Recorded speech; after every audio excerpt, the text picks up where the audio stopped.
येळकोट येळकोट, जय मल्हार मंडळी. आज आपण खंडोबा महाराजांच्या पूजेत अत्यंत महत्त्वाचा मानला जाणारा भंडारा म्हणजेच हळद याबद्दल जाणून घेणार आहोत. खंडोबा देवासाठी हा भंडारा म्हणजेच हळद का महत्त्वाची आहे, त्यामागची कथा आणि श्रद्धा काय आहे हे आपण या व्हिडिओत सविस्तर पाहूया. भंडाऱ्याचे महत्त्व. भंडारा म्हणजे हळद. खंडोबाच्या पूजेत भंडाराला हळदीला अत्यंत पवित्र मानले जाते. जेजुरीला आपण सोन्याची जेजुरी का म्हणतो, तर तिथल्या प्रत्येक उत्सवावेळी आकाशात उडणाऱ्या या पिवळ्या भंडाऱ्यामुळे संपूर्ण गड सोनेरी दिसतो. खंडोबा हे भगवान शंकराचे मल्हारी मार्तंड भैरव रूप आहे.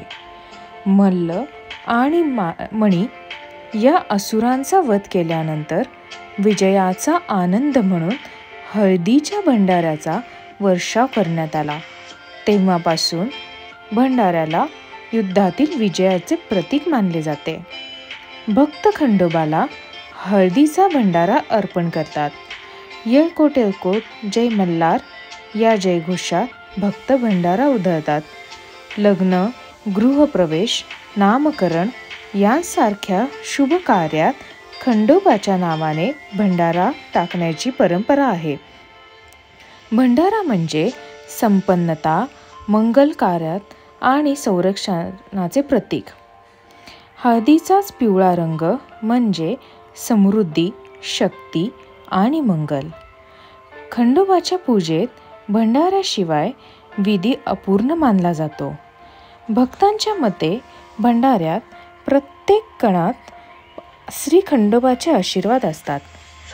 मंडळी, खंडोबाच्या पूजेत भंडाऱ्याचे किती मोठे महत्त्व आहे हे आपण पाहिले. भक्ती, विजय, मंगल आणि संपन्नतेचे प्रतीक म्हणजे भंडारा. धन्यवाद.